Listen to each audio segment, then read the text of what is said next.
I'm going to tell you a couple of little different kinds of stories. So, sometime in 1977, a memo landed on my desk at the Oregonian in Portland, proposing a project that would use French fries as a metaphor to explain the complex and deteriorating relationship between the economies of Asia and the Pacific Northwest. The memo was written by a reporter named Rich Reed, who had covered Japan and Asia for the paper for some time. The idea was really intriguing, but at the same time, really confusing. I remember my reaction being sort of potatoes, French fries, Asia, McDonald's, because of course the potatoes were going to be McDonald's French fries. And how does this all hold together? What does it really mean? Clearly, it was a big idea, and ours was a newsroom where big ideas could fly, or in this case, fry. But more on that in a moment. As a senior editor in a newsroom, I have many jobs and responsibilities, but there's nothing more rewarding than listening to fellow journalists telling me stories about stories they want to report and write. Reporters and their editors get excited, passionate, even angry when they get behind an idea that could change lives, expose wrongdoing, and make a difference. My job is to help refine the ideas, help think through what can and cannot be done, and then clear the runway so the work can take off. I've really been most fortunate and blessed to have helped lead newsrooms that have won 10 Pulitzer Prizes, including the Heroin Project you heard about earlier this evening from Terry. But back to French fries. Initially, the proposal didn't get a lot of traction, but Rich was persistent, as good reporters are, and wrote a second memo, which led to more conversations, which led to an editor named Therese Bottomley, who's now the editor of the Oregonian, getting involved in advocating for Rich and eventually getting the project approved. A key decision along the way was to pair Rich with a guy named Jack Hart, who at the time, and in my mind still is, the best coach and teacher of narrative writing that our industry has seen. Jack really helped Rich see the complexity of what he was taking on and the need to make it accessible to readers. Economics, after all, as many of you remember from college, does not exactly make for a great read. Plus, there was another problem. Most great narratives, like the story of Celine that you just heard, have a central character. As Jack told Rich, his central character was an inanimate object, a potato. Not exactly the stuff of great literature. But together they crafted an amazing series of stories that followed the potatoes from the fields of eastern Washington state to being blessed by Muslim clerics because the potatoes were originally ticketed for Indonesia, to be trucked across the state to the port of Tacoma, loaded onto a ship, and eventually ending up in Singapore because of turmoil that was occurring then in Indonesia as the regime of Suharto fell apart. It worked because every scene had a point, another Jack Hart teaching. And it worked because Rich was there to put it into context. What could have been dry economic report became the richest of narratives by Rich, with incredible anecdotes, scene setting, and explanation. Let me just read very briefly an excerpt from the French Fry Connection that gives you a sense of how this worked. Rich wrote, "Following 20 tons of potatoes halfway around the world is a whimsical pursuit. A French fry is an incidental item, a ketchup-drenched side dish in fast food's global glut," which is really hard to say. Yet fries are also a $2 billion Northwest industry, a study of mass production and global competition, and an uncanny barometer of economic health. The fate of one particular load of French fries and the lives and cultures of those who handle it illuminates the causes and effect of Asia's anguish the way no economic treatise ever could.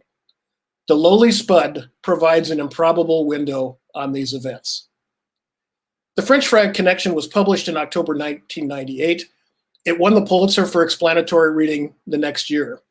And French fries really is the ultimate in explanatory reporting. It tied together regions of the world. It showed how economies intersect. And it did so with a smart back and forth of anecdote and economics.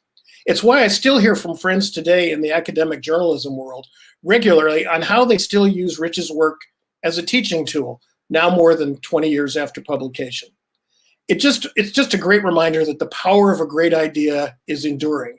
And one of the reasons journalism remains so important is that it allows ideas for stories, moments of curiosity, a feeling that something may just not be quite right to eventually become incredible storytelling.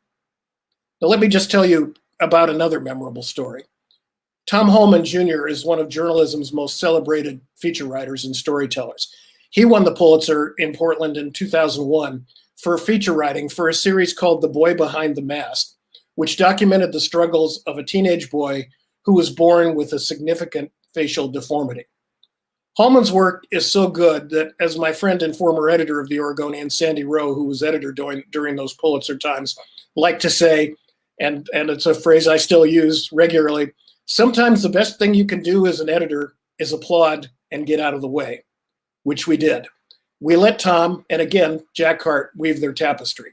One of the most powerful memories of the work to this day is when we spread out all the photos on a conference table and saw Sam Leitner, the story's subject, from every angle, in his home, and in Boston for difficult surgeries that he underwent. It's the case, like is the case for all of us speaking here tonight, it's a reminder of why we do what we do. Here's a little excerpt from Tom's story. And it's a little hard to listen to, so I forgive me for if it hits you the wrong way, but it's quite powerful. A huge mass of flesh balloons out from the left side of his face. His left ear, the color of eggplant, bulges from the side of his head like misshapen hamburger. His chin juts forward. The main body of tissue, laced with blue veins, swells in a dome that runs from sideburn level to chin. The mass draws his left eye into a slit, warps his mouth into a small inverted half moon. It looks as though someone has slapped 3 pounds of wet clay onto his face, where it clings, burying the boy inside. But Sam, the boy behind the mask, peers out from the right eye. It is clear, perfectly formed, and a deep, penetrating brown. Sam looks directly into the faces of other human beings with his one good eye. Tom told Sam's story, that of a 14-year-old boy just trying to fit in, with compassion and tenderness and beautiful, simple writing. He saw so much, including a radical surgery to try to remove the mass from the side of Sam's head that in the end was only moderately successful. His reporting from a hospital operating room in Boston would be the envy of any TV doctor show. But there's one anecdote that was profoundly moving for me about this work. After the announcement of Tom's Pulitzer, we celebrated at a downtown Portland restaurant. Sam's parents joined us. I remember Tom telling me how stunned they were when the story first came out. You know, real people don't understand the power of the newspaper page or the power of being the subject of a story. They went out to buy a paper and were completely flummoxed to see their boy's photo taking up most of the Oregonian's Sunday front page. But at the night of that party, they were gracious, generous, and so grateful for Tom's work and the paper's willingness to tell their son's story. They were normal, down-to-earth people, someone you might meet at a school open house. And I couldn't say thank you enough to them for letting us into their lives. I think I teared up a little bit talking to them, but I can get emotional about stories and about winning Pulitzers. But you know, I've worked with some of the best people on the planet, and I do today in Detroit. We keep learning, we keep striving, we keep trying to make a difference. Rewards like the Pulitzer are a wonderful affirmation of what we do, but it's the journalistic journey that matters most. It's the stories, it's the readers, it's the impact. I mean, after all, French fries? Really? Thank you.